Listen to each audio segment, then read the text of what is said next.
Let's get on to the news. Party in the Paddock. Party in the Paddock in Tasmania. They dropped the lineup last week, so we're not late to the announcement or anything. Pretty solid, I've got to say. It is solid. You know, give me three that you love. Aurora, big fan of that. Slowly, never miss. And then Empire of the Sun will just be so nostalgic. 10:30 at night, belting out, walking on a dream. Oh, that's the good shit. Who are you keen for? Get me around a bit of King Stingray, a bit of Thelma Plum, Teen Jesus and the Gene Teasers. Shout out to Teen Jesus and the Gene Teasers from the mosh pit at That was so funny. Ocean Grove at Big Pineapple. If you were there, you know. If you weren't, you don't. So They were having a bit of fun. they were, in many ways, better to watch than Ocean Grove. Secret headliner and a secret act on Party in the Paddock. There has been some contention about this. Yeah. What are your thoughts? I won't go until I know the full lineup.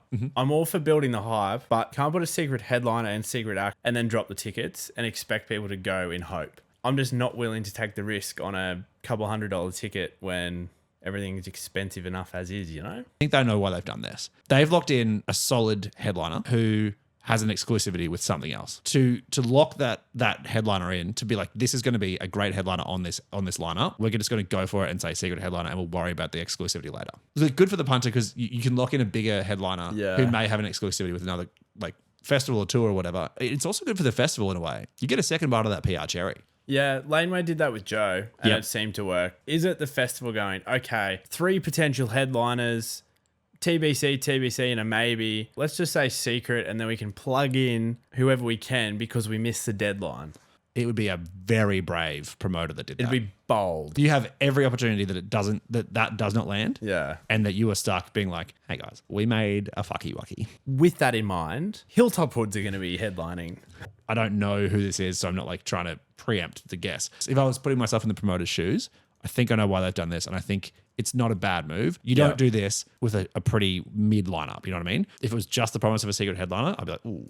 We put out a poll that asked people how they felt about secret headliners. The majority said they wouldn't buy a ticket until they knew the full lineup. So shout out Party in the Paddock. You've put together a sick lineup. Just tell us who it is. 6th to the 9th of Feb next year. Four Corners, Max, has gone in on Live Nation. I'm just going to read a little example here that the ABC has put up. So at the Palais Theatre in Melbourne, operated by Live Nation, tickets over $65 are more than they appear. So inside that ticket, hidden service fee of $3.18. Yep. A hidden booking fee of $6.77.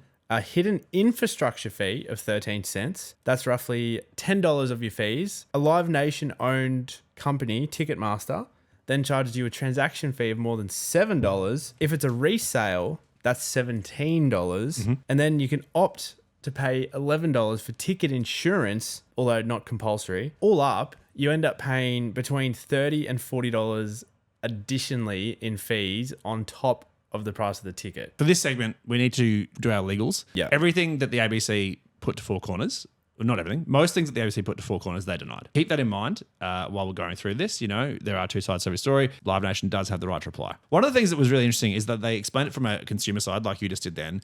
They also explained it from a band side. They used Bad Dreams, the band from Adelaide, as an example. They put a tour on that grossed $100,000 in sales. Bad Dreams themselves saw $9,000 out of that $100,000. They were booked through a booking agency that were owned by Live Nation, so they took a cut. They had to pay venue fees and venues owned by Live Nation. They took a cut. At those venues that were owned by Live Nation, they also took a cut of the merch. And then there was one that kind of really was interesting, is referred to as the inside charge, and no one seem to be able to explain what that is. For them, for a band of that size and quality to be told essentially like do it or fuck off is pretty brutal. They're not even making 10%. Yeah. There's a stat here that said in Australia, the average ticket price has gone up $40 in the last 20 years. So the average ticket price for a live music event in Australia is $105. And granted, that's from COVID, inflation, and just the difficulty associated with that and putting on gigs. At the very least, the artist who's putting in all the effort, getting all the bums on seats,